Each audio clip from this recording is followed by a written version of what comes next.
des vagues sont venues se briser sur cette planète depuis des dizaines de milliers d'années.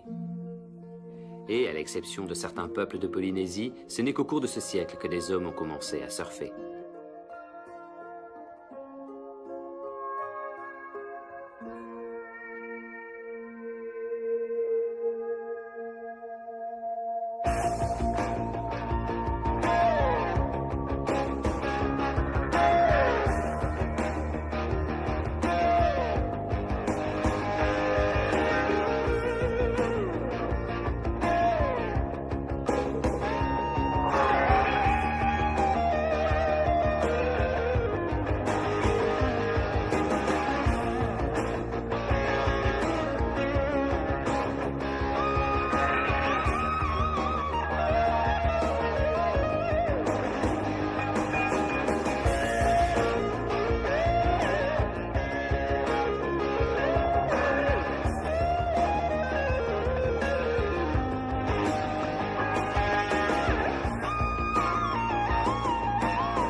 En 1964, à l'époque du tournage du premier Endless Summer, le film dont vous voyez la suite, il n'y avait que quelques pays au monde où des gens surfaient. Aujourd'hui, vous trouvez des surfeurs dans pratiquement tous les pays du globe qui ont un bout de plage.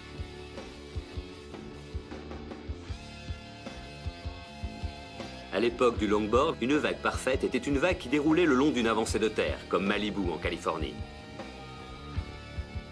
Maintenant, cela dépend du type de planche que vous utilisez et du genre de vague que vous préférez.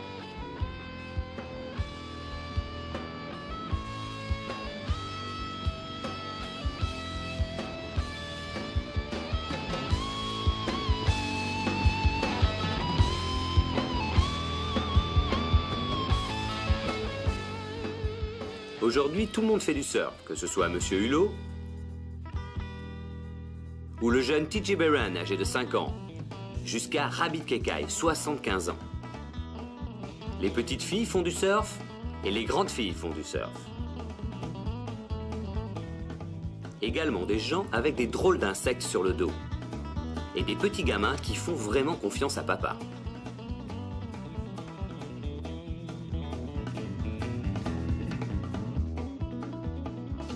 On peut surfer en tandem, à 3,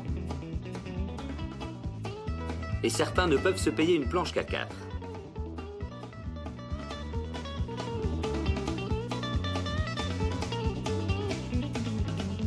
Il y a même des fanatiques religieux, comme ce cher Reynolds, bien connu sur la côte basque.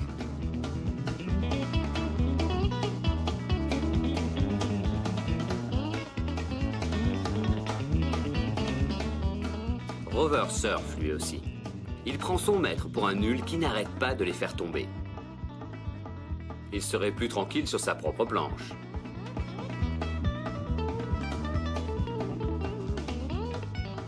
Quand la vague est retombée, il reste là, tranquille, tout le reste de la journée.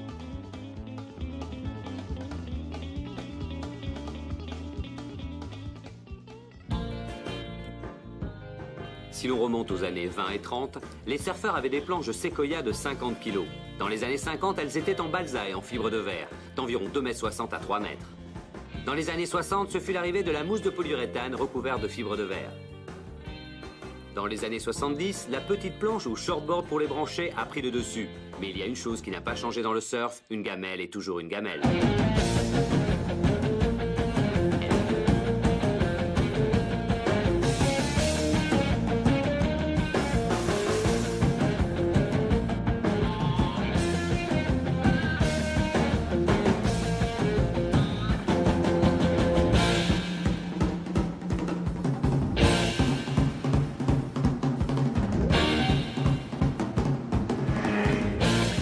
Les gens partent maintenant à l'attaque des vagues avec toutes sortes d'engins. Des jet skis,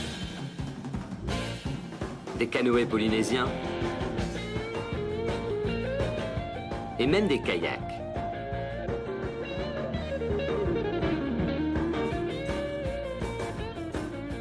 Les windsurfers réussissent maintenant d'incroyables figures dans les vagues.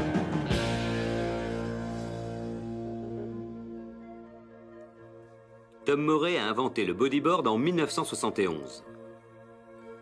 Aujourd'hui, tout le monde en a. Certains en ont fait une forme d'art, comme Mike Stewart.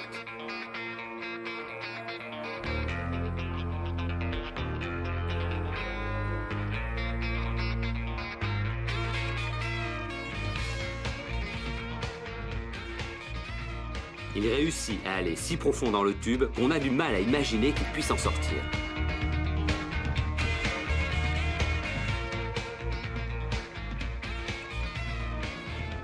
Mike a entrepris avec des potes de surfer le short break de Waimea Bay, cette vague de bord de plage vraiment méchante qui vient casser dans 30 cm d'eau.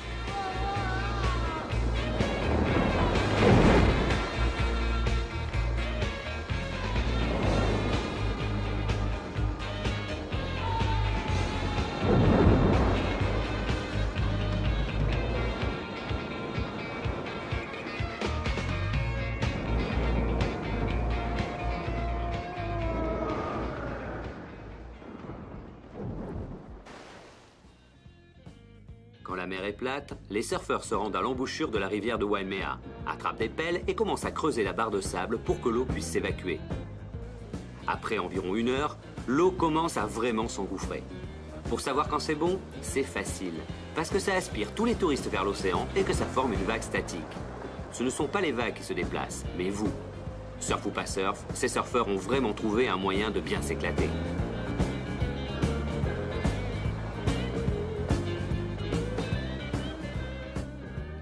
Le seul ennui avec l'embouchure du fleuve, c'est que tu peux attraper le lepto machin truc. Enfin bref, personne ne sait ce que c'est au juste, mais c'est très simple. Quand tu vois que tes ongles commencent à tomber, tu sais que tu l'as attrapé. On trouve la meilleure vague statique du monde en plein cœur du Texas. Cette machine reflue littéralement l'eau contre un mur, créant ainsi une vague. Quand la nature ne fournit pas la vague, les surfeurs se la fabriquent tout seuls.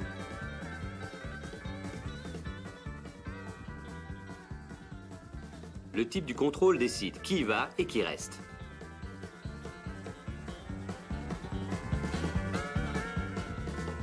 Voilà Kelly Slater, carrément debout dans le tube. Tiens, voici l'inventeur du bodyboard, Tom Moray, qui teste la machine.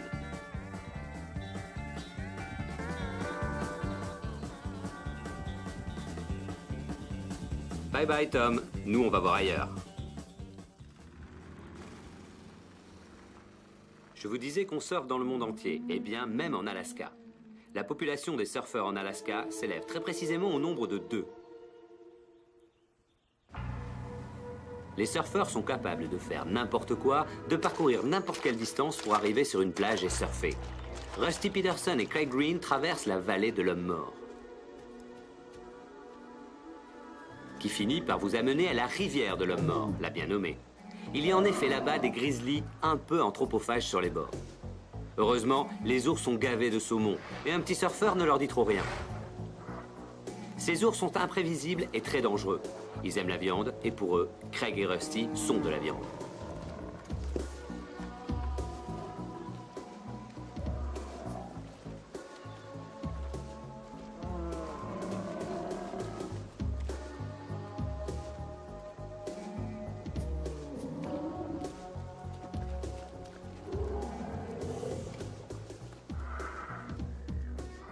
En descendant la rivière de l'homme mort, vous arrivez à la forêt de l'homme mort.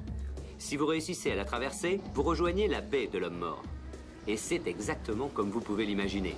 Pluie, vent, glacial, sinistre. Mais si vous êtes surfeur, c'est le pied. Personne d'autre que vous, même si l'eau est à 4 degrés.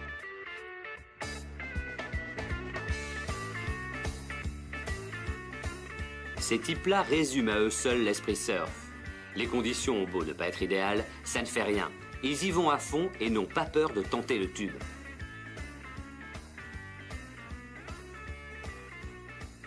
Et c'est l'hypothermie qui décide quand la session est terminée. En tout cas, en Alaska, vous n'avez pas intérêt à laisser traîner votre planche n'importe où.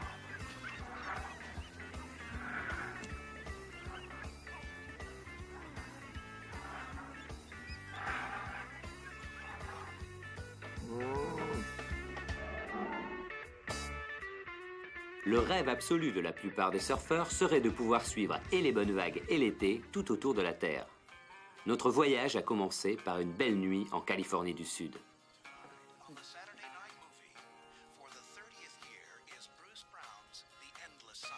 Pat et Wingnut se sont installés pour revoir pour la 100e fois The Endless Summer, le film mythique de Bruce Brown. Quand il est sorti, Pat n'était même pas né.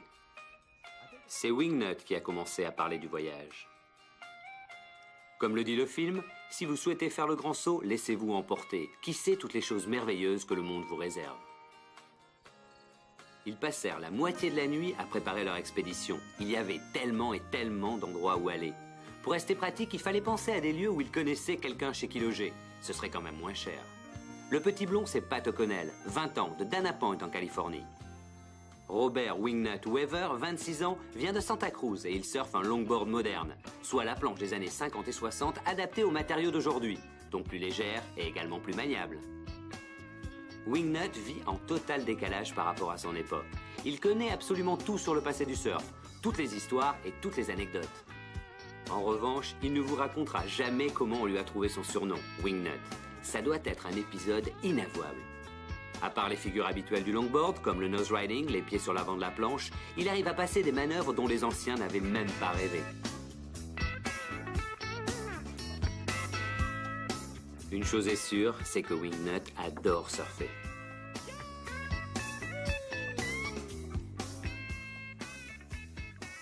Il y a peut-être quelqu'un qui est encore plus fou de surf que Wingnut, et c'est Pat O'Connell. Pat surfe un shortboard, une planche plus petite et plus légère que le longboard. Il est né à Chicago et est arrivé en Californie à l'âge de 12 ans. Il lui arrive de surfer dans des compétitions professionnelles. Comme ça, il se fait un peu d'argent pour le loyer et pour voyager. Si vous voulez rendre Pat fiévreux, vous n'avez qu'à lui parler d'un boulot régulier, genre 9h-18h. Rien que de penser à toutes ces vagues qui déferlent sans qu'il soit là, c'est plus qu'il ne peut supporter. Le lien qui unit Pat et Wingnut, c'est qu'ils sont fous de surf. Pour faire le tour du monde, il vous faut de l'argent. Pat avait 40 000 francs sur son compte en banque, qu'il avait reçu en gagnant une compétition pro. Wingnut a dit à Pat qu'il avait un beau paquet de fric qui l'attendait dans plein de banques un peu partout dans le monde. Pas dans celle-là, en tout cas.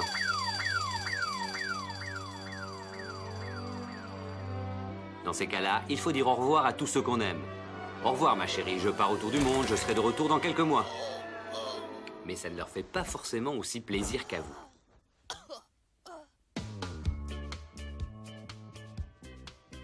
Pour la plupart des surfeurs, faire ses bagages pour partir tout autour de la Terre risque de prendre longtemps. 5 minutes en moyenne. Pat, il lui a fallu à peu près 30 secondes. Il jette tout ce qu'il a dans sa housse de planche. Quand elle est pleine, c'est bon. Pour Wingnut, c'est tout le contraire. Tout doit être net et bien rangé.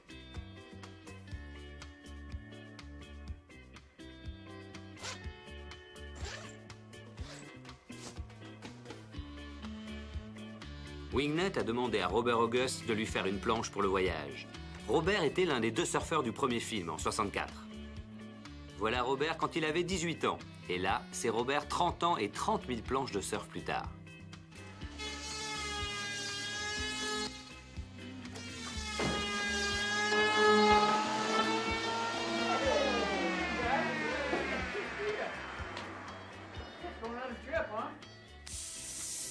Robert part surfer au Costa Rica.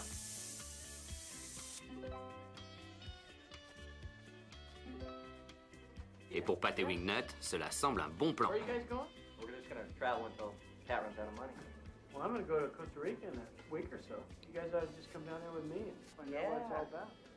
Et voilà, ça s'est décidé juste comme ça, et le voyage a commencé.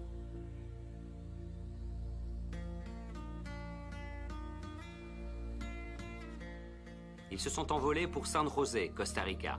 Puis ils ont pris un plus petit avion pour le coin du pays que Robert préfère, une petite ville sur l'océan Pacifique, au nord-ouest, Tamarindo.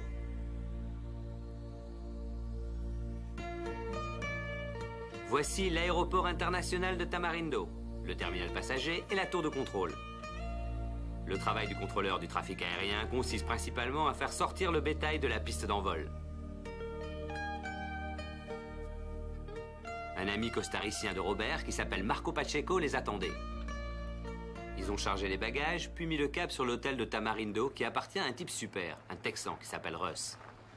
Les tarifs varient suivant ta tête, si elle plaît ou non au patron. Mike Diffenderfer, un grand nom du surf et un vieux copain de Robert, est sur place. Il aide à faire fonctionner l'endroit.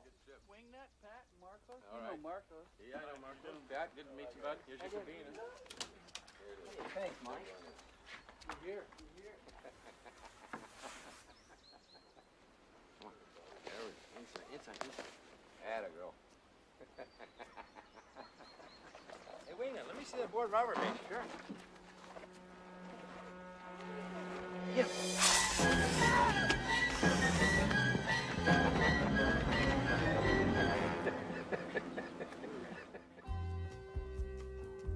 Pour arriver sur la plage, il faut traverser un estuaire infesté de caïmans.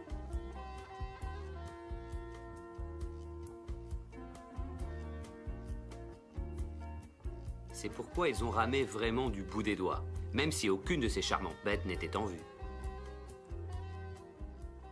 Direction la plage, où le sable doit être à 250 degrés. Rien de tel pour accélérer le mouvement.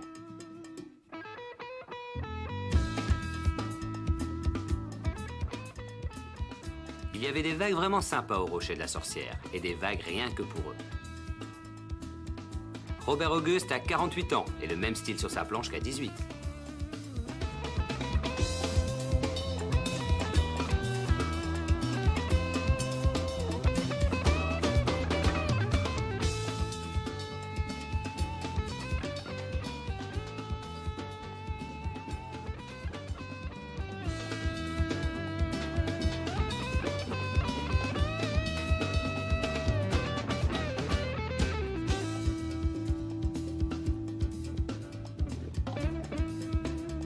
Un bateau remontait derrière le spot. Il se trouve qu'il appartenait au frère du deuxième cousin des sœurs de Marco. Ils étaient en train de caboter le long de la côte. Les surfeurs ont pensé qu'ils pouvaient se faire emmener jusqu'à un autre spot qui s'appelle Holly's Point.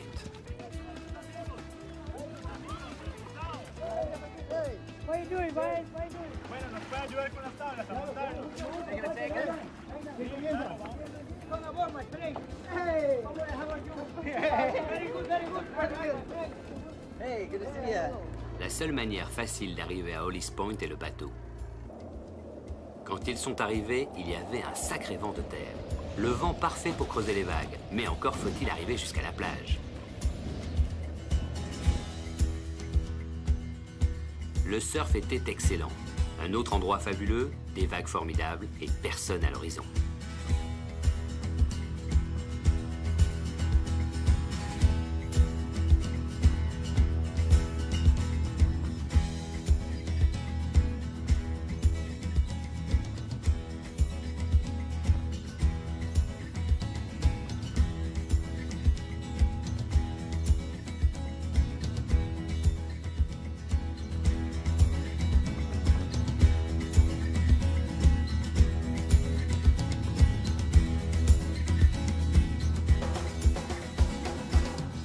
Bartlett est un grand improvisateur. Il transforme un geste totalement imprévu en une figure qui a l'air complètement voulue. Les locaux ont appelé l'endroit Hollis Point, du nom d'Oliver North, le colonel américain impliqué dans le scandale de l'Iron Gate. Il semblerait que la CIA avait une base secrète dans la vallée qui fournissait des armes aux Contras du Nicaragua, sous le commandement d'Oliver North. C'était un vrai faux secret, et c'est pourquoi ils appellent le spot Hollis Point. Tout le monde était au courant, sauf le Congrès des États-Unis. Pour un surfeur, c'est vraiment le genre de journée dont on rêve. Juste lui avec quelques amis, un vent de terre, l'eau à 29 degrés, de bonnes vagues et le parc-mètre le plus proche à 1500 km.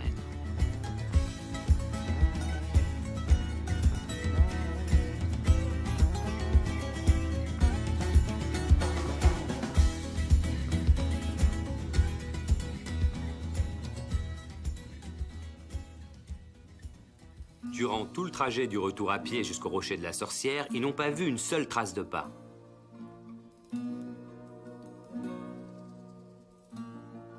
Ils ont descendu une rivière à la voile, marché à travers la jungle. La jungle est remplie de singes hurleurs, on croirait entendre des lions qui rugissent.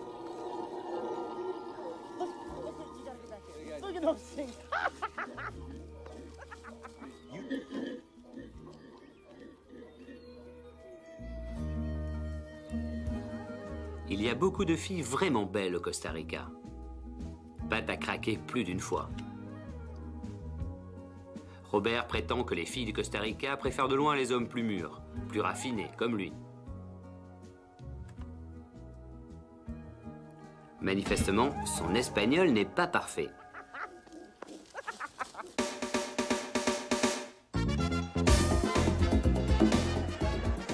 Le week-end au Costa Rica, c'est vraiment la fête. Les Costariciens s'éclatent du vendredi soir jusqu'au lundi matin quand ils doivent reprendre le boulot.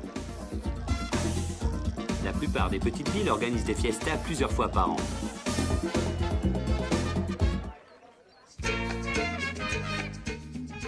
Chaque petite ville a son orchestre. Tout le monde débarque depuis des kilomètres à la ronde.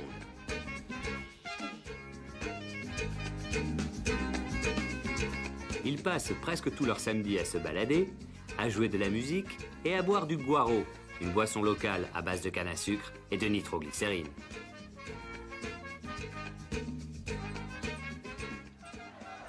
L'événement le plus important dans ces fiestas de village, c'est quand le dimanche ils vont chercher quelques taureaux et que tous ceux qui sont assez braves ou qui ont bu assez de guaro peuvent les monter.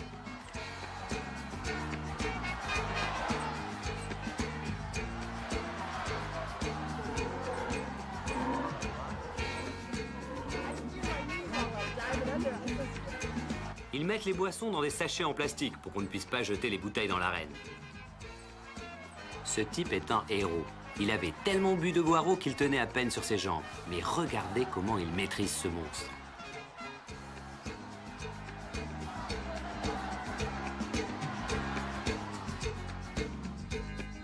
Ce soir-là, ils ont rencontré un type au resto du coin qui leur a proposé de les emmener surfer avec son avion. Il avait un vieux Grumman Goose de la Deuxième Guerre mondiale. Et il connaissait des endroits vraiment magnifiques à leur montrer. Ils ont cru que le gars les faisait marcher, mais non, même pas.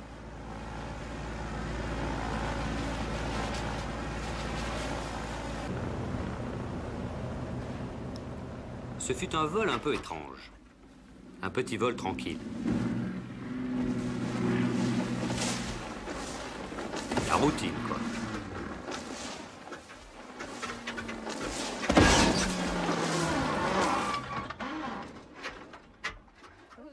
Flight. Let's go surfing. Let's go.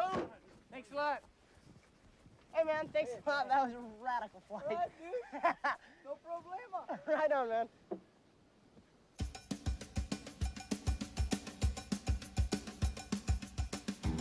Voici Playa Negra, du soleil, vent de terre et des conditions idéales.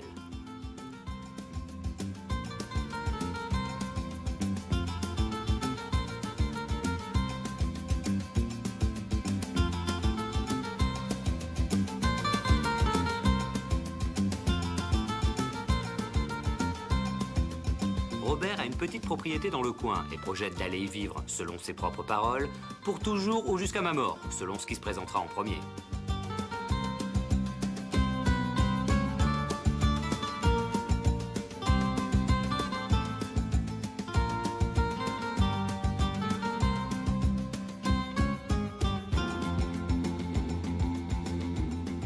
Wingnut arrive à faire des trucs vraiment impressionnants.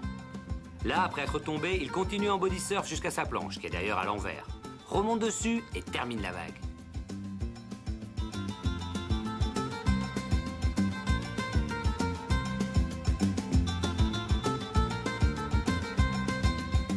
Pat et Wingnut sont toujours en train de s'envoyer des vannes sur les mérites respectifs du longboard et du shortboard. Pat s'est enfin décidé à essayer le longboard de Wingnut. Alors, j'ai été bon ou pas? Cela fait juste une semaine qu'ils ont quitté la Californie et ils vivent déjà leur rêve d'un été éternel, le fameux Endless Summer. Pat est le surfeur le plus enthousiaste de tous les temps. Peu importe si le surf est bon, il est toujours éclaté. Il ne se passe pas un jour sans qu'il dise « c'est la meilleure vague de ma vie ». Et tous les jours, il redit cette même phrase. Ce jour-là, il a décidé sans aucun doute possible que c'était vraiment la meilleure vague de sa vie. Et il ne plaisante pas.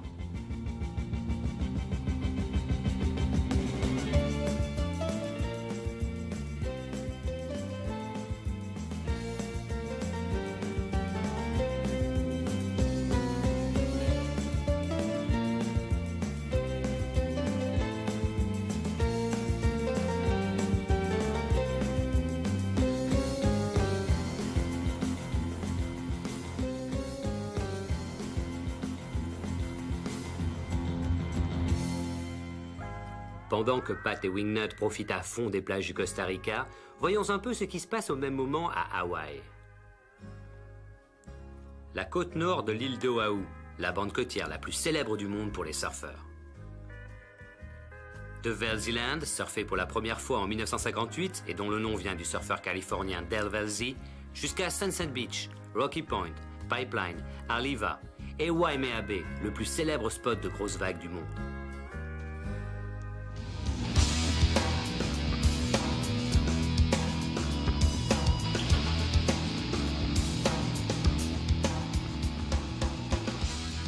Ça, c'est une taille moyenne pour Waimea, 5 mètres environ.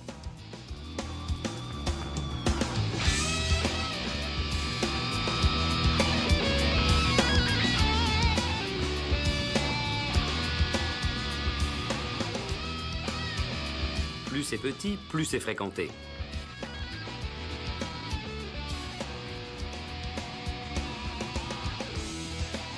À 3 mètres, c'est carrément ridicule. Le type bien loin du pic où la vague casse va quand même pouvoir frimer. Ouais, j'ai surfé Waimea. Si vous trouvez qu'il y a du monde sur les vagues, allez donc jeter un œil sur la route de la côte le week-end. Il y a plus de téléobjectifs que pour le lancement de la navette spatiale.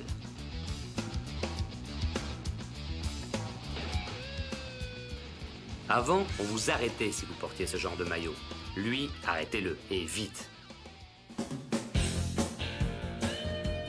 Le spot le plus spectaculaire du North Shore est le légendaire Pipeline. C'est sans conteste la plus belle vague du monde. Cette gauche est tellement creuse et tellement puissante que l'eau et l'air qu'elle expulse peut vous assommer.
La droite de Pipeline s'appelle Backdoor.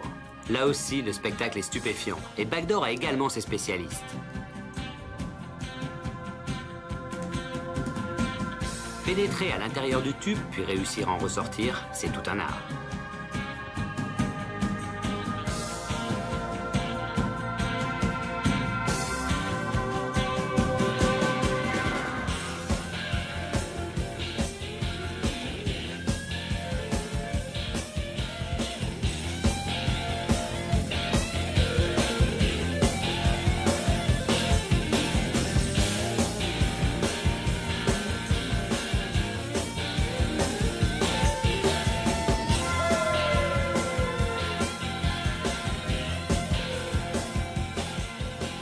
White Pine est un spot vraiment dangereux. La vague est déjà assez mauvaise, mais il vaut mieux ne pas regarder le fond. Très peu profond et carrément effrayant.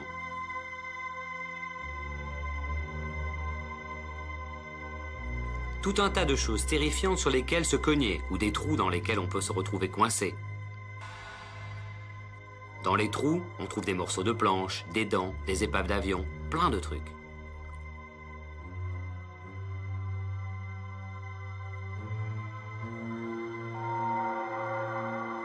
Quand la houle vient de l'ouest, elle pousse du sable dans le chenal. Il n'y a plus que 12 cm de profondeur. On a vraiment envie d'être sûr de son coup pour sortir à temps de la vague.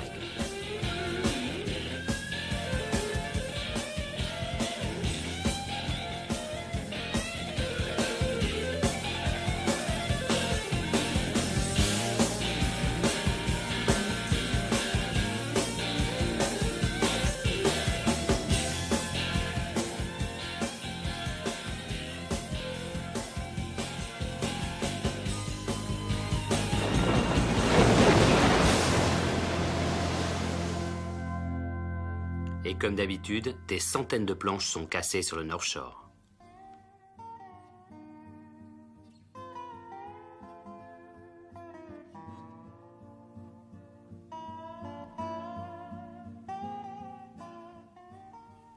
À Hawaï, les gamins poussent sur la plage. Un peu de paraffine mélangée à du sable et quelques poils de chien. Pas mauvais. À grandir au bord des vagues, ils se font rouler dans le shorebreak avant même de savoir marcher. Pas étonnant que ça nous fasse de bons surfeurs.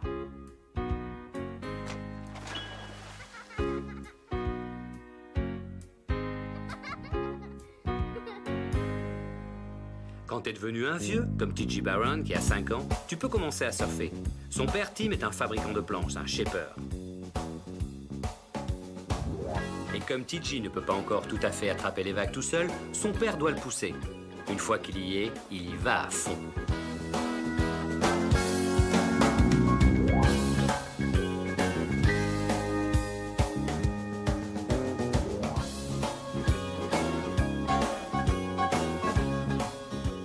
Pour T.J., chaque vague paraît le double.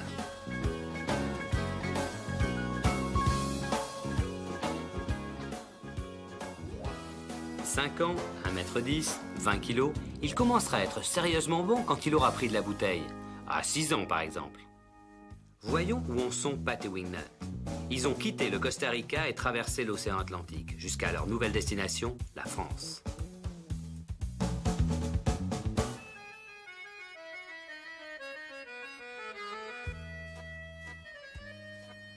La voiture la moins chère qu'ils ont dénichée pour contenir le longboard de Wingnut est une 2 chevaux. Leur première grosse difficulté a été de réussir à quitter Paris.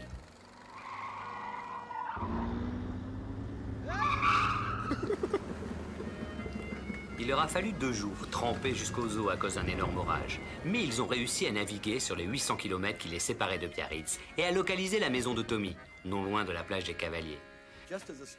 Quand ils sont arrivés, ils ressemblaient à 2 rats noyés.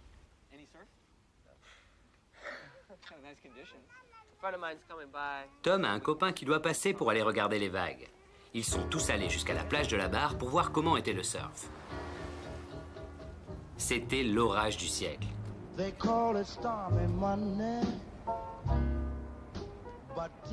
Tommy n'a rien dit, mais on savait ce qu'il aurait pu dire. Vous auriez dû venir hier.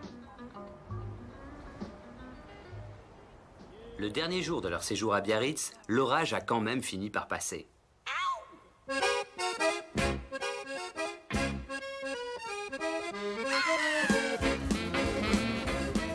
À part les planches super grenouilles, les 2 Californiens se sentent complètement chez eux.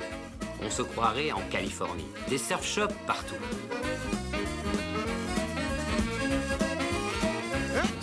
Mais quand ils sont arrivés sur la plage, ils se sont vite rendus compte que les autochtones étaient très peu vêtus. Et ça, en Californie, c'est interdit. Il faut s'y habituer, et ce n'est pas si évident. I think she might have liked me a little bit. What do you think? I think, you know what, if you live here, you sort of learn the knack of it, kind of learn how to walk by properly without getting caught. You ever get used to that kind of stuff? No, but you just walk once, don't go back. Don't ever go back. Walk twice.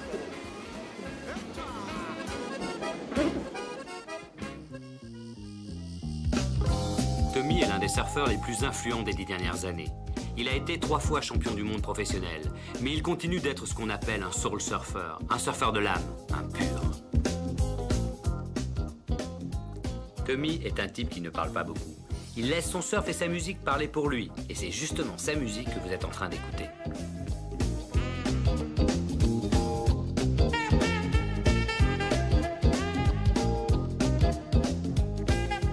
Dans l'eau, et même dans des petites vagues, c'est un magicien.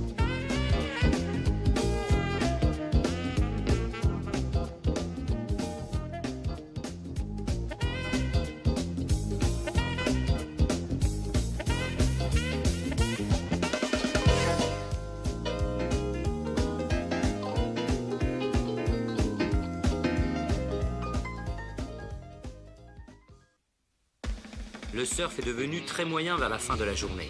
Mais pas d'inquiétude, tout le monde a récupéré un longboard, idéal pour ce genre de vague.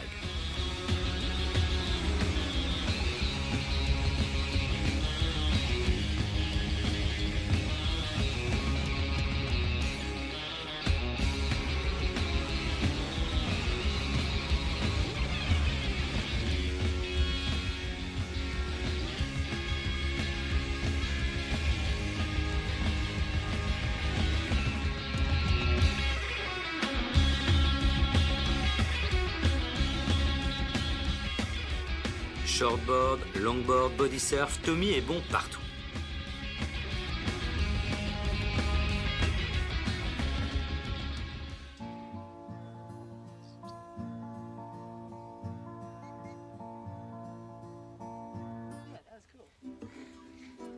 We're in the middle of a song. I'm sorry, but I'm really lagging. I'm just kind of checking everything out.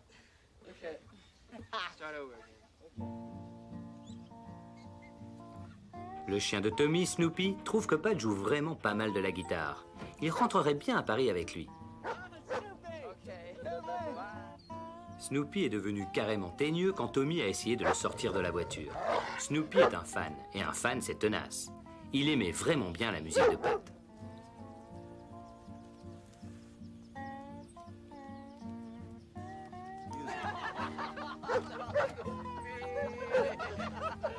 Bye bye, kid. Au revoir, les copains. Snoopy!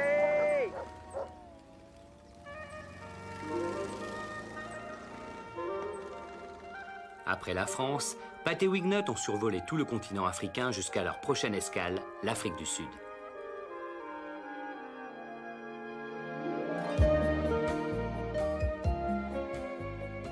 Voici le site le plus célèbre de la ville du Cap, connu dans le monde entier, Table Mountain.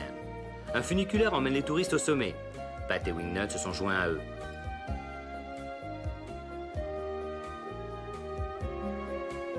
Du sommet, on voit le cap de la péninsule, le cap de Bonne-Espérance et la fin du continent africain.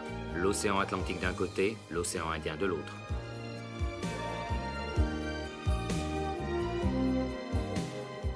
Les paysages des environs du cap sont spectaculaires. Pat et Wignut se sont organisés pour rencontrer John Whitmore, le père du surf sud-africain. C'est également John qui a présenté le pays à Mike et à Robert dans le premier Endless Summer en 1964. Là, c'est John en train de surfer à cette époque. Les choses ont bien changé. La ville a grandi et ça ne lui fait pas spécialement plaisir.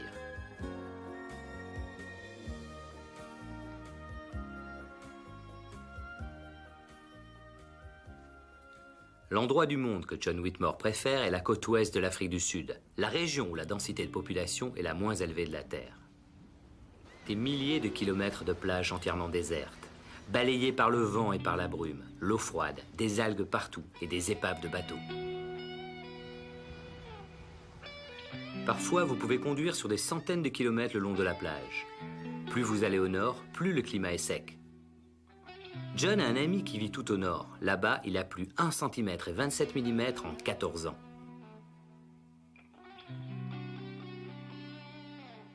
La brousse finit par laisser la place à des dunes sans fin. C'est le genre d'endroit qu'adore John Whitmore.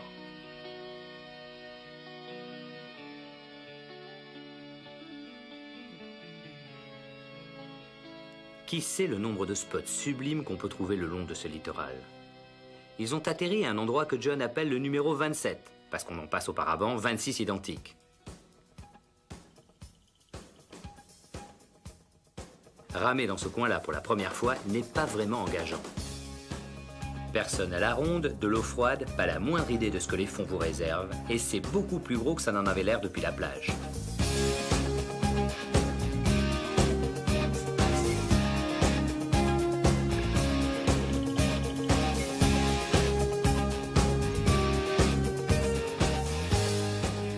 Ce spot se trouve en plein milieu du paradis de requins blancs.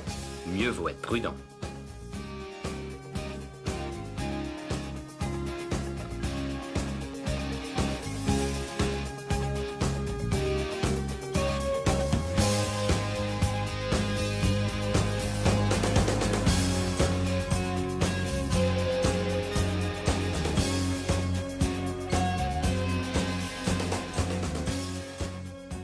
Même une fois familiarisé avec les lieux, il continue d'être insolite. La teneur saline de l'eau et la force des vagues contribuent à la formation d'une écume plutôt étrange.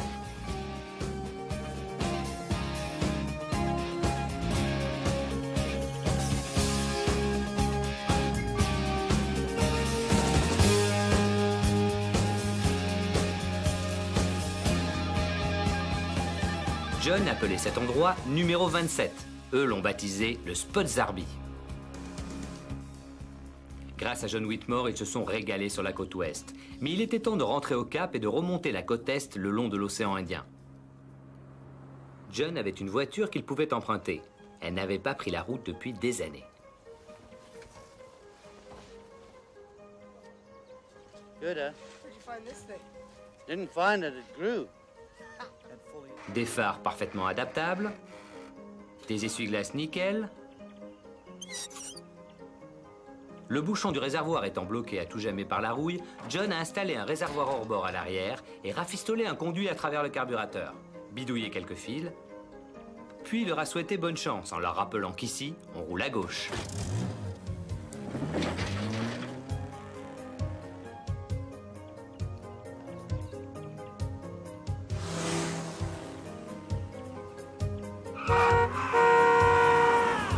Comme les seins nus en France, la conduite à gauche demande une certaine habitude.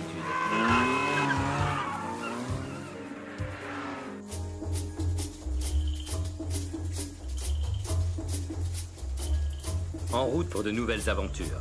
Direction le Cap Saint-Francis, 750 km en remontant le littoral de l'océan Indien, sur les pas de Mike et Robert il y a 30 ans.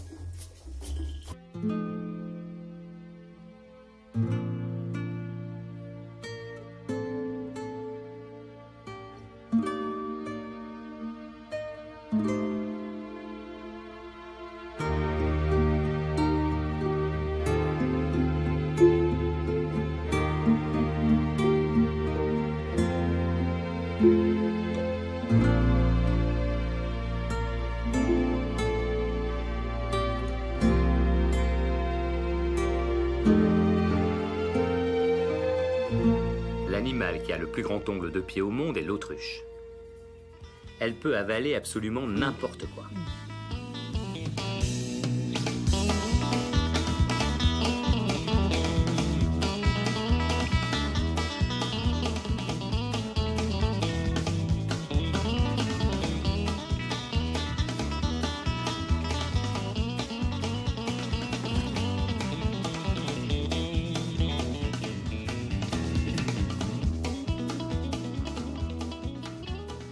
Ils ont ensuite passé quelques jours à explorer le rivage de l'océan Indien tout en remontant sur le Cap Saint-Francis, l'endroit où les deux héros du premier Endless Summer ont surfé pour la première fois.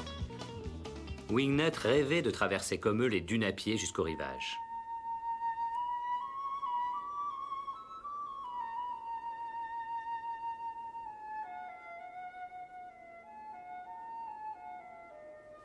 Pat n'arrêtait pas de lui répéter « Wingnut, c'est idiot, il y a une route qui va maintenant. » Et Wingnut lui répondait « Je sais, mais j'ai toujours voulu faire ça. » Cela fait 30 ans que Robert August, Mike Hinson et deux locaux ont traversé ces dunes.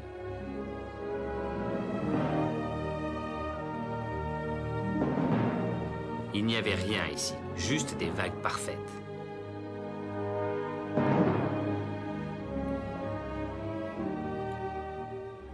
Et puis, 30 ans plus tard, Pat et Wingnut sont revenus sur ces mêmes dunes pour découvrir ce même paysage désertique.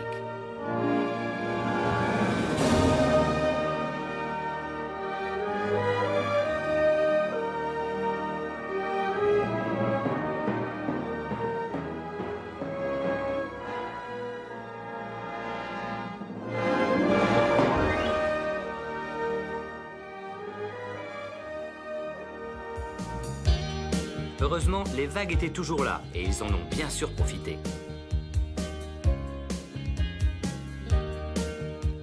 Ce n'est plus tout à fait la perfection de jadis, car les aménagements faits sur les dunes ont perturbé les fonds marins et la vague n'est plus aussi creuse. Mais bon, cette vague mythique a encore de beaux restes.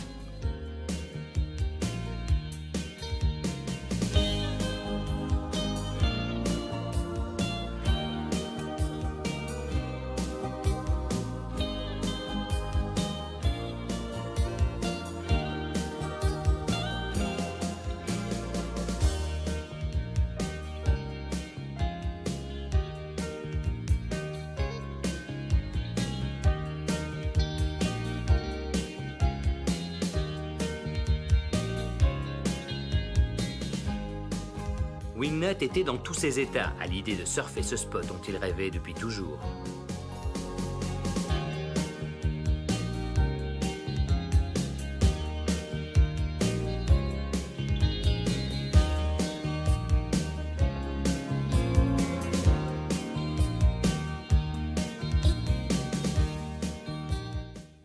Le haut lieu du surf en Afrique du Sud s'appelle Jeffreys Bay, non loin du Cap Saint-Francis. Il s'était organisé pour y retrouver le surfeur le plus célèbre du pays, Shaun Tomson.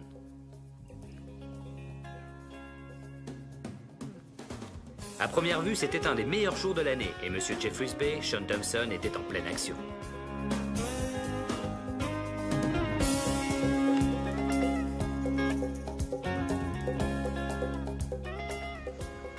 Shaun et son copain Walter avaient fait tout le chemin depuis Durban, où ils vivaient, pour passer un moment avec Pat et Wingnut. Big whiz. Magkakasama cool. Seen you out there getting these perfect waves. Yeah, we saw you get your last wave. It was amazing. Yeah, it wasn't bad for nobody. Yeah. Come on, guys, get out there, man. Come and join us. We're gonna hit it again. Quel spot! La houle vient s'enrouler autour de la baie et déferle sans arrêt.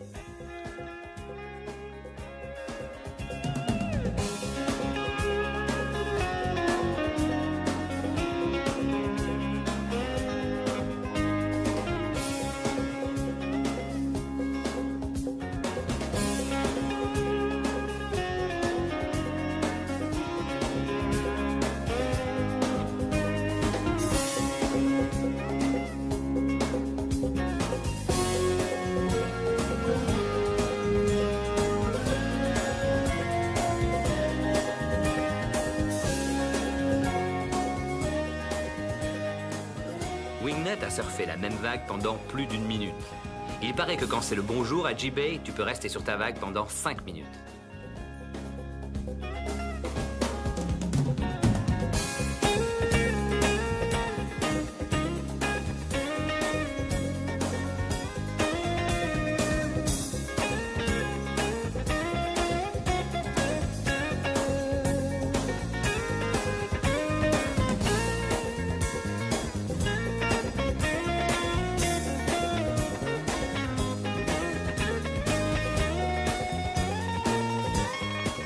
Il n'en pouvait plus d'attendre de retourner à Santa Cruz pour pouvoir dire à ses potes « Ouais, Jeffreys Bay, moi, Shaun Tomson. D'ailleurs, je lui ai refilé quelques plans. »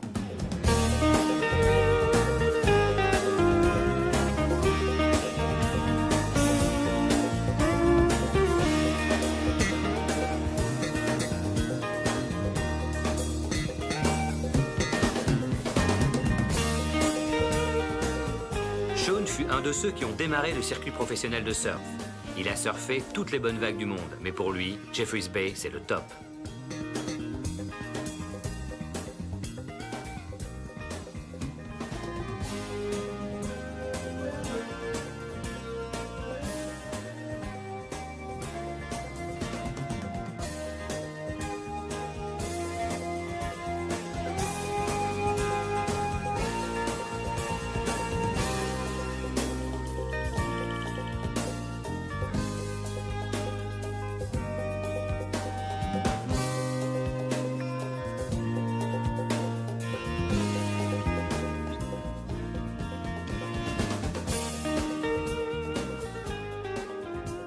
cœur d'un tube, un surfeur est peu de choses à côté de ces surfeurs-là.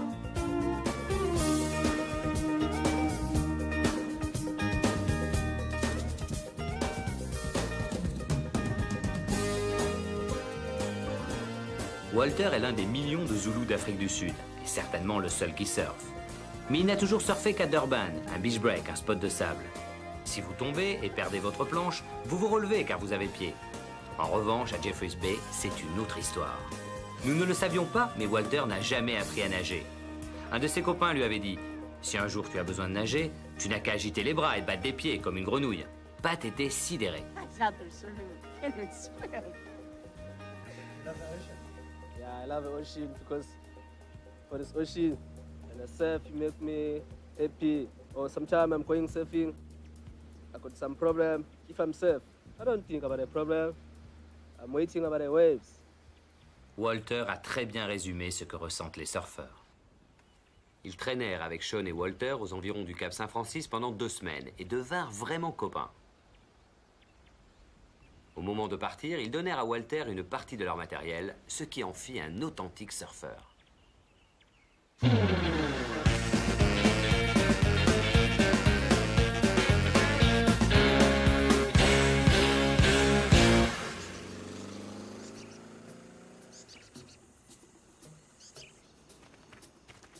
You must be JP. I'm Pat. Nice to meet you. Nice Yeah. to meet you guys.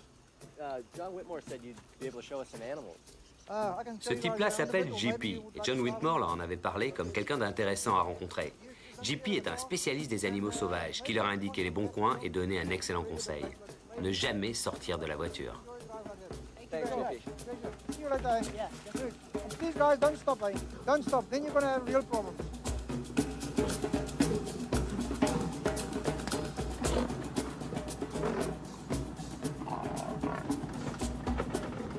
Ce n'était pas vraiment le moment que le buggy se dégonfle.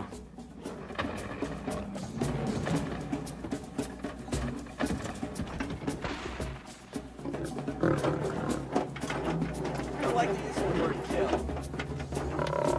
Uh-oh.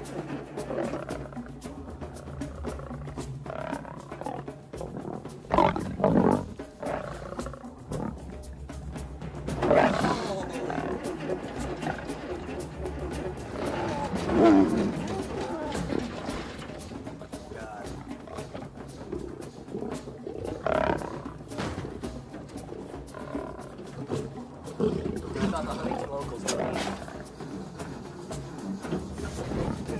Oh, the car, Bart! Even out my Texaco car. Oh! He's pulling the car. Wingnut adorait sa toute nouvelle combinaison. Dommage.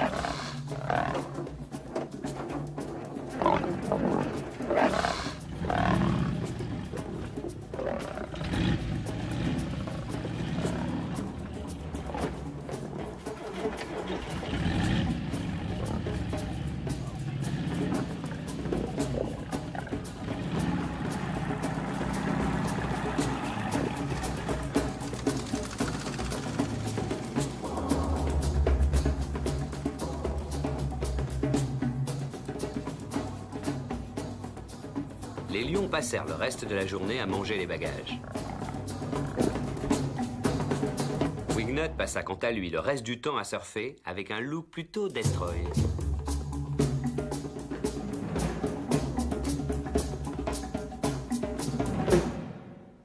Ils laissèrent le buggy au cap, dirent au revoir à John Whitmore, puis traversèrent l'océan Indien, le continent australien et une partie du Pacifique Sud jusqu'aux îles Fidji. Et plus particulièrement une petite île, Tavarua. Tavarua est un camp construit uniquement pour les surfeurs, quelque chose inimaginable il y a quelques années. On loge dans des cabanes appelées barrays, aménagées simplement mais agréables. Il se trouve que cette jolie petite île possède quelques-uns des meilleurs spots de surf de la planète.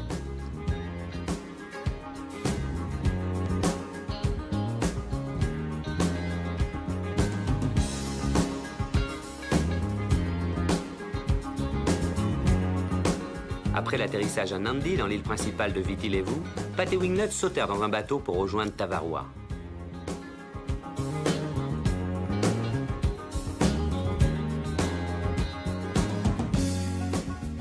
C'est vraiment un bel endroit.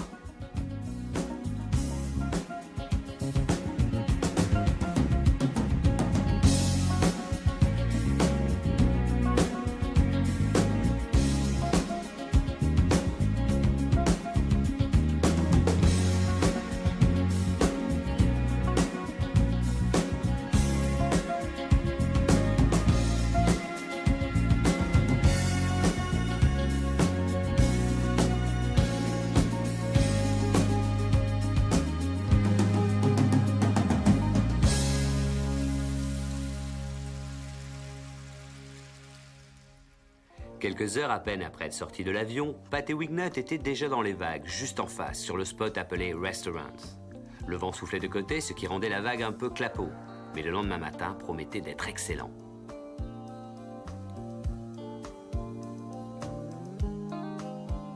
Fidji est vraiment le pays de l'été éternel. L'eau et l'air sont à la même température de 27 degrés tout au long de l'année. Ils espéraient qu'ils auraient une bonne matinée de surf dément, mais coup classique, la mer était totalement plate. Peut-être qu'avec la marée haute, ça irait mieux, mais non, rien du tout. Tavarua est un endroit insensé. On peut faire le tour de l'île à pied en 15 minutes. Pendant que Pat et Wingnut étaient là-bas, ils se firent deux copains fidjiens, Eddie et Yulai. Yulai adore le surf, mais pour Eddie, il n'y a pas que ça dans la vie. Go every day and surf. You know, should do something, do some work, then you have a chance to go surf. Just chef, every day, chef. No, when he gets away, he just smile. He just go. Fun, surfing's fun. Fishing's not fun. Yeah. Il arrive que la pêche soit très bonne, qu'il y ait assez de thon pour nourrir toute la population de l'île. Pour fêter l'arrivée de Pat, Wingnut et de 3 des meilleurs surfeurs du monde, les Fidjiens organisèrent la cérémonie du kava. C'est une cérémonie de bienvenue traditionnelle pour les invités d'honneur. Le kava est fait de racines de kava pilées et trempées dans de l'eau. Cela ressemble à de l'eau de vaisselle très sale. Ça a le goût de vieilles chaussettes de gym. On tape dans les mains une fois, on essaie de l'avaler, on tape encore dans ses mains 3 fois, et c'est tout.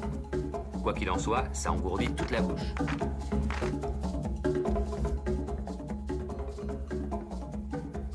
Tout le monde était d'accord pour se forcer à l'avaler, mais la petite amie de Kelly Slater a craqué et a carrément tout craché dans son lecteur de CD.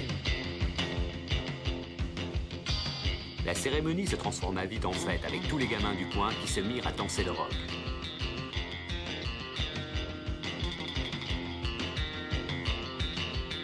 Il était tard cette nuit-là quand Pat et Wingnut introduisirent la danse de l'oiseau de pluie à Fidji.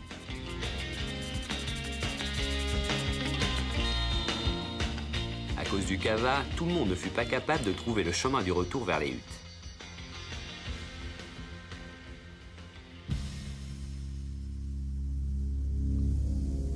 Le matin, les vagues étaient de retour à Cloud Break, un spot à quelques kilomètres au large de Tavarua, en plein milieu de l'océan.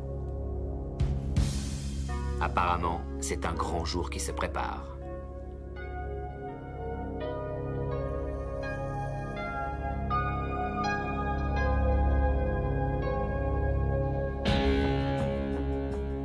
À bord du bateau, on entend le rugissement de la vague qui se brise sur le récif. C'est comme un bruit de tonnerre. En fait, la traduction du nom fidjien de l'île est le récif du tonnerre.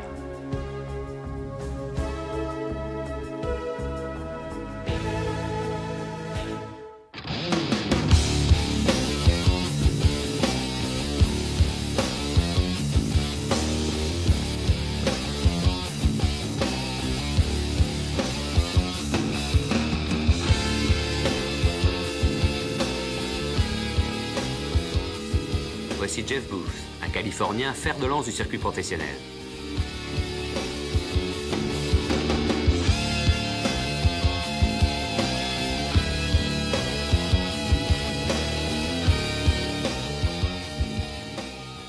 Tom Carroll de Sydney, Australie. Il vient de se retirer du circuit professionnel après avoir été double champion du monde.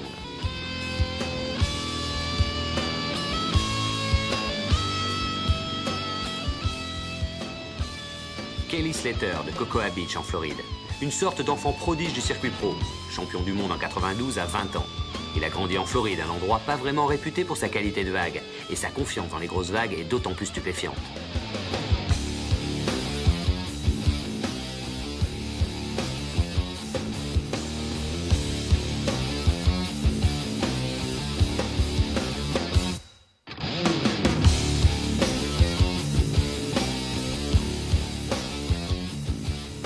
Pat a eu quelques bonnes vagues jusqu'à que casse son leash.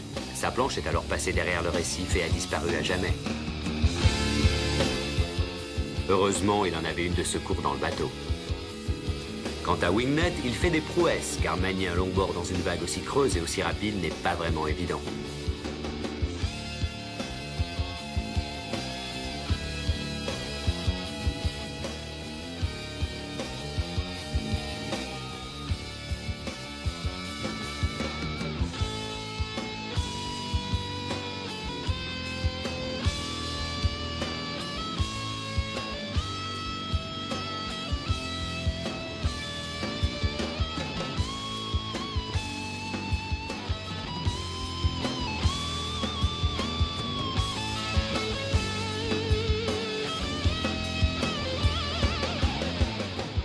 Passer sa vie à surfer les plus belles vagues du monde et en plus être payé. Il y en a qui ont vraiment pas de chance.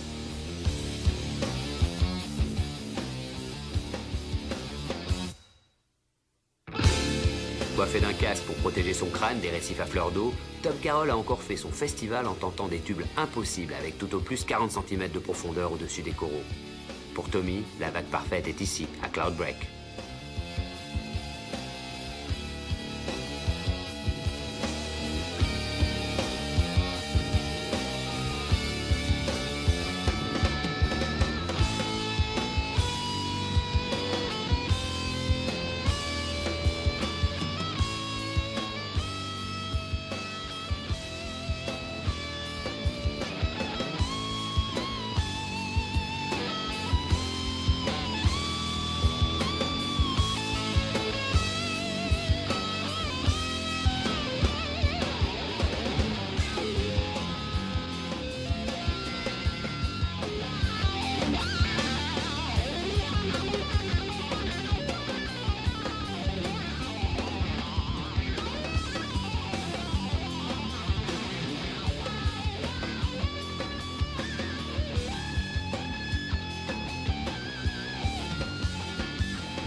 À la surface, c'est vraiment bruyant avec le vent dans les oreilles et le tonnerre des vagues.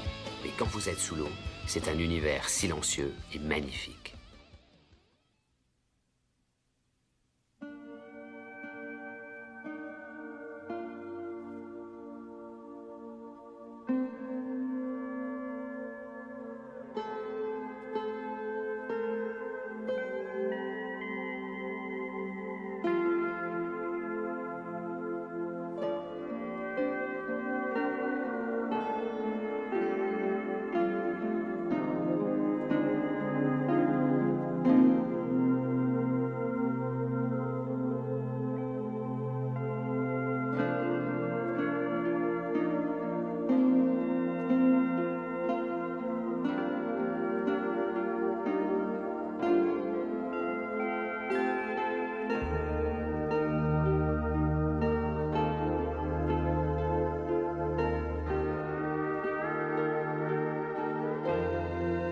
Wingnut a passé malgré lui pas mal de temps sous l'eau.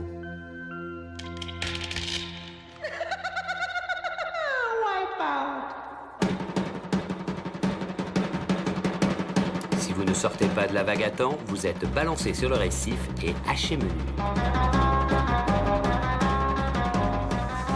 Wingnut n'utilise pas de leash, mais il n'avait pas le choix à Cloud Break. Normalement, un leash n'est pas vraiment élastique et au début de la journée, le sien faisait 30 cm de plus que sa planche. Après Cloud Break, il l'a dépassé de 3 mètres.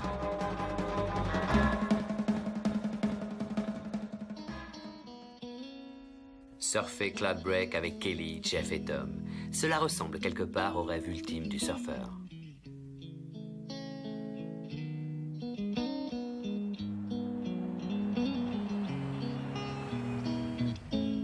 De Fidji à la prochaine étape, Brisbane en Australie, le trajet est relativement court en avion. Pat est allé en Australie quand il était au lycée. Il habitait avec le roi du surf australien Nat Young et son fils Beau. Pat et Beau sont de vieux potes et Nat, un des héros de Wingnut. Hi Wingnut, nice to meet you. My heroes for a long time. Got the boards, let's go ride a few, eh?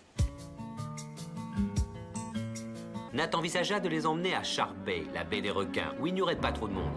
Il a dit plus personne ne surfe là-bas car les 10 derniers types qui sont allés ne sont jamais revenus. Après quelques histoires qui leur avaient bien flanqué la trouille, ils étaient quelque peu nerveux.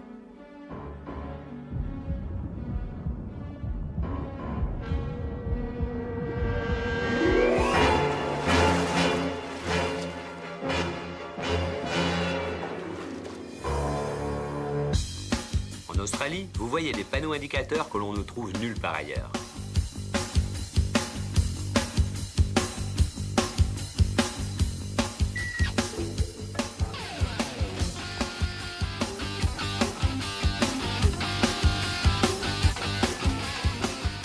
Il y a pas mal d'animaux étranges par là-bas. Ça, c'est une roussette, une chauve-souris géante.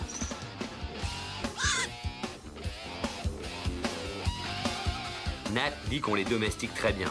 Si elles veulent manger, elles n'ont qu'à prendre leur casse-croûte à votre veine jugulaire. Ah, les voyages avec Nat. Vous voyez cette araignée? Elle vous tuerait. Allez, suivez-moi. C'est un excellent guide pour les sorties dans les bois.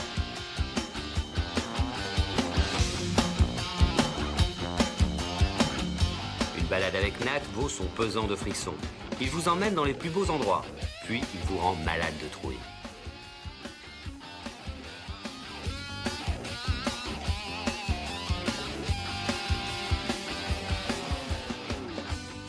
Pas de surf? Ce n'est pas un problème pour Nat. Il a toujours une bonne occupation en réserve, qui commence généralement dès l'aube. Bloody Yanks, get up. Let's go. Bozo, come on. Chop, chop. Come on, W Nut. Patrick, let's go. We're going to stick it in the hole here. This is another one of Nat's great plans to kill us. Yeah, well, you know, I got one more thing here for you boys. I don't want this to freak you out at all here, Paddy, but... Helmets? Pat, Well, you sometimes never this know. is a bad sign. I think you've got my one. Just put them on. It's just in case we run into the odd flying rock. Let's go.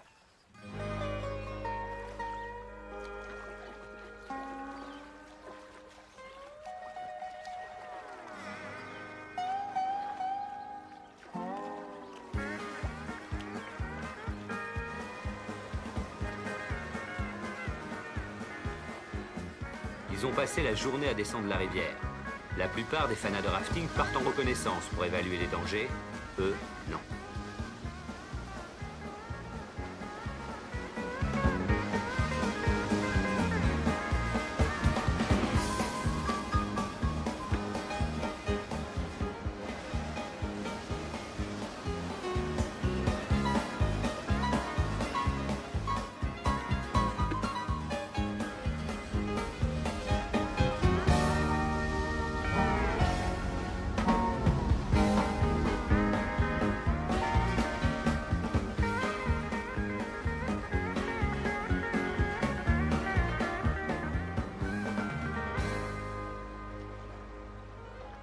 That looks good.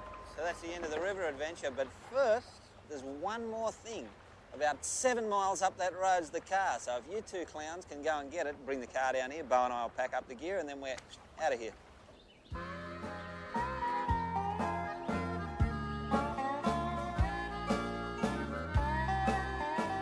C'était bien rare que Nat ne mijote pas tout instant quelque chose à faire pour s'amuser.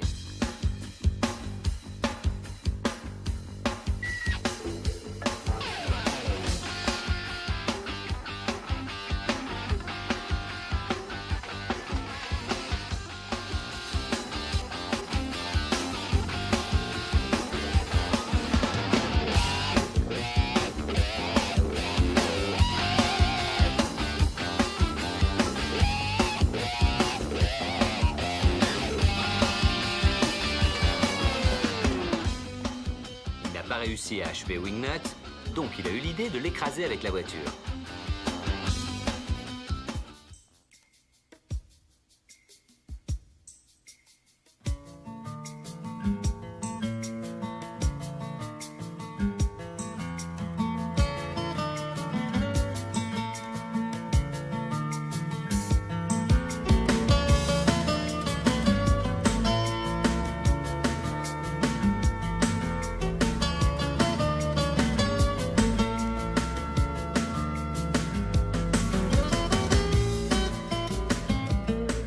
Surfe aussi bien sur longboard que sur shortboard. Il a lancé le championnat du monde pro de longboard.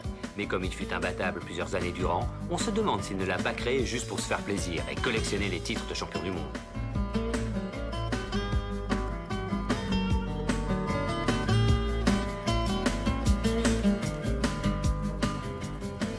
Surfer et voyager avec Nat l'animal a été inoubliable. Mais il n'avait pas trouvé le super surf. Alors Nat les a emmenés loin vers le nord, où vous commencez à aborder la zone des crocodiles d'eau salée. Les crocodiles peuvent atteindre 7 mètres de long et manger des humains sans aucun problème.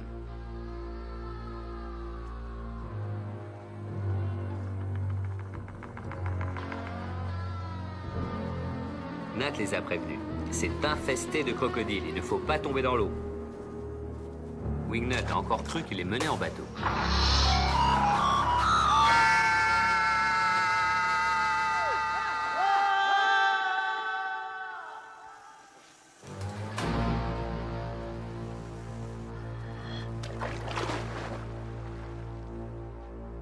Après 2 semaines d'aventure avec Nat, Wingnut était dans un tel état d'épuisement qu'il ne savait plus s'il était en train de rêver ou si Nat continuait à le torturer.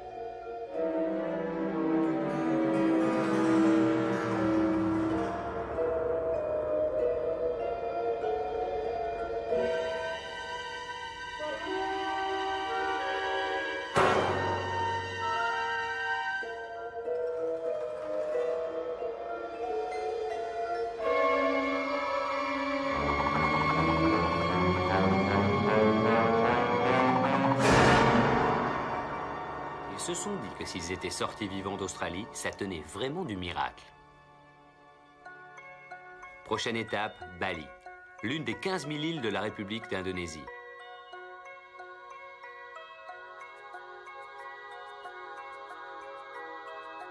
Chaque mètre de territoire de Bali, qui n'est pas une ville, est une rizière. Voici le gardien d'oie local. Les oies mangent les insectes, puis fertilisent la rizière, le tout en une seule opération. Les Indonésiens sont presque tous bouddhistes ou hindous. C'est l'une des régions les plus peuplées de la Terre.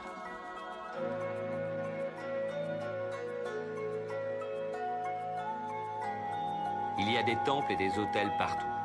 Mais Bali n'est qu'une étape. Pat et Wingnut sont attendus à G-Land, le fameux spot situé sur l'île de Java. Attendu par Jerry Lopez et Laird Hamilton en personne.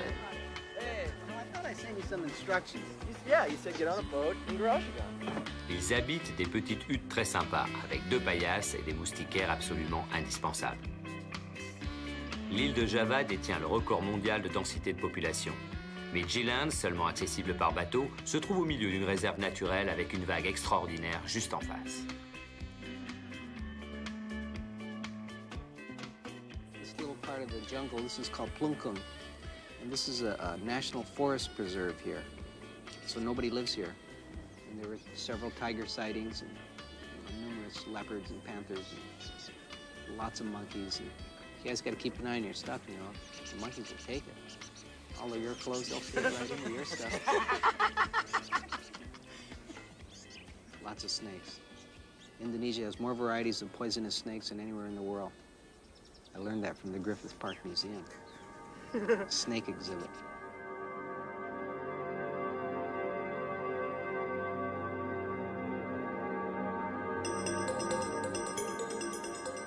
À marée basse, vous pouvez faire presque tout le trajet à pied jusqu'au pic. Jerry et des amis à lui ont vu cette vague incroyable depuis le hublot d'un avion de ligne qui les emmenait vers Bali. Ils ont pris des points de repère pour localiser l'endroit et après bien des difficultés, ont réussi à le retrouver. Et ça fait maintenant 15 ans que Jerry revient chaque année avec une poignée de potes de Maui.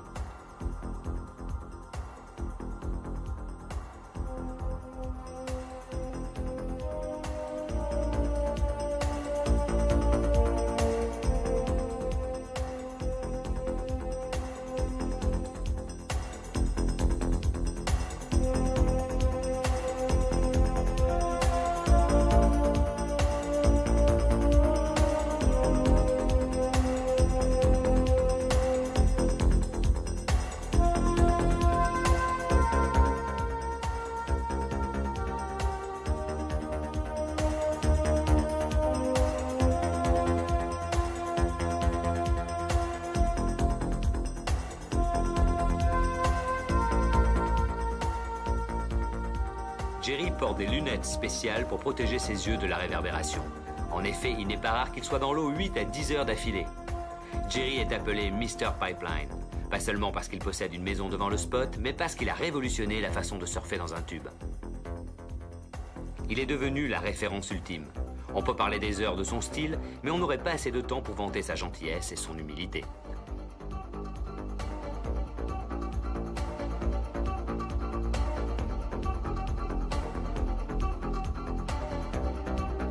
La vague de G-Land est très dangereuse à cause de sa rapidité et du corail qui tapisse le fond.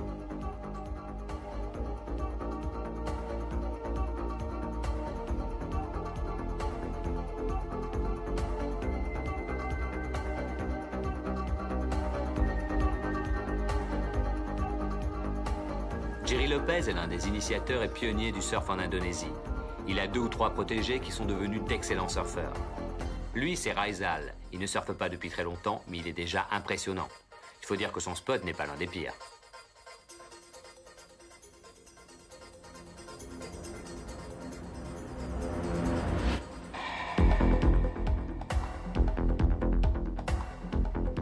Madé est un autre disciple de Lopez. Madé est hindou, et c'est une coutume chez eux de se limer les dents. I told them about the teeth. Or, you know, they filed my teeth with the metal file. The metal file? It hurts, huh? It hurts. Oh, yeah. I don't think you like that. Did you make any sound? No.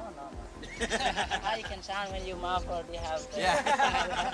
You said it's part of it's a Hindu thing? Is that why it's done? After you're 16 years old, or that's when if your family can afford the ceremony. If you cannot, they do that when you die, before you get buried. I much prefer when you die. Laird Hamilton est vraiment phénoménal dans l'eau. Le père de Laird, Billy, était un grand surfeur dans les années 60. Laird a repris le flambeau d'un certain esprit de l'époque, celui où les surfeurs se faisaient un point d'honneur d'être de bons nageurs, de bons plongeurs, de bons rameurs, bref, de vrais hommes de la mer.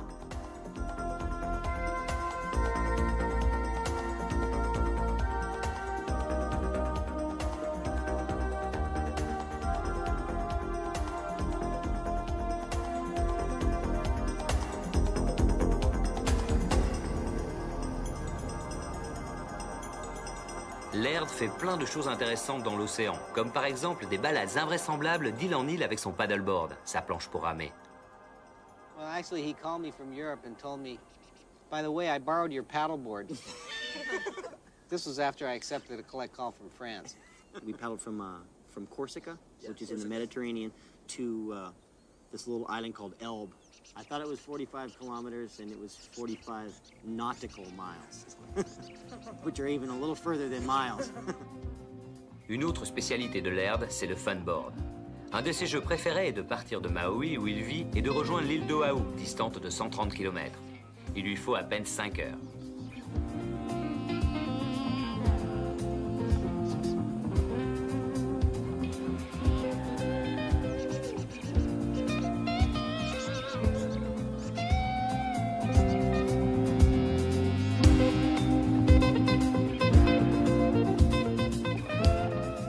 Vous pensez sans doute que c'est un peu too much, mais il fait encore d'autres choses complètement cinglées. He's got a new act. What they do is, him and his buddies, just as crazy as he is, they get in this little Zodiac and they take a water ski rope and they tow each other into waves that are too big to paddle into. Stop and consider that for a moment. A wave that's too big to paddle into. Ce jour-là, c'était un jet ski qui les tirait.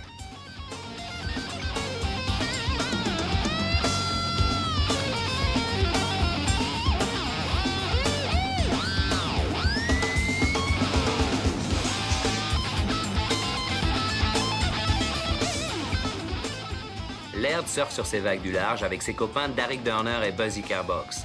C'est chacun son tour pour être le remorqueur ou le remorqué.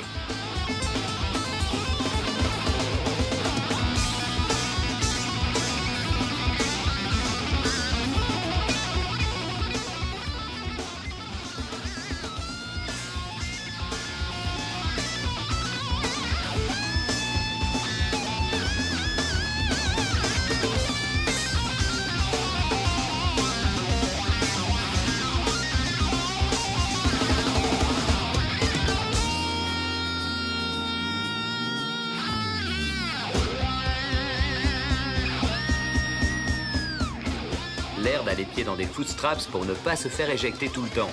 Et par la même occasion, il en profite pour essayer des trucs complètement ahurissants.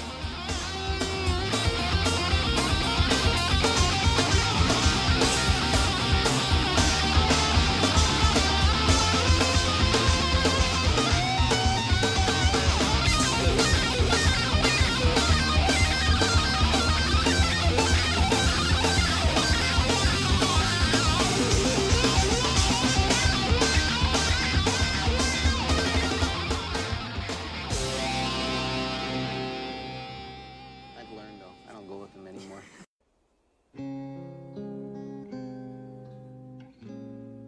Pat et Wingnut ont passé un séjour fabuleux en Indonésie à surfer avec Jerry et Laird.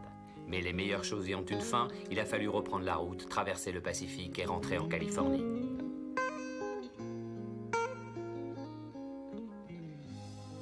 Les surfeurs ont des âmes de voyageurs, à l'instar des vagues qu'ils suivent.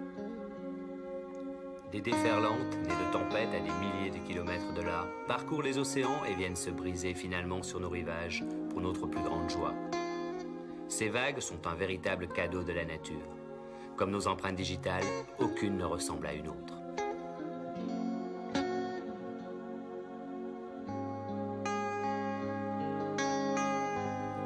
Pat et Wingnut ont retrouvé leur plage natale de Californie. Le voyage et les vagues surfées resteront toujours gravés dans leur mémoire. Mais surtout, jamais ils n'oublieront leurs amis.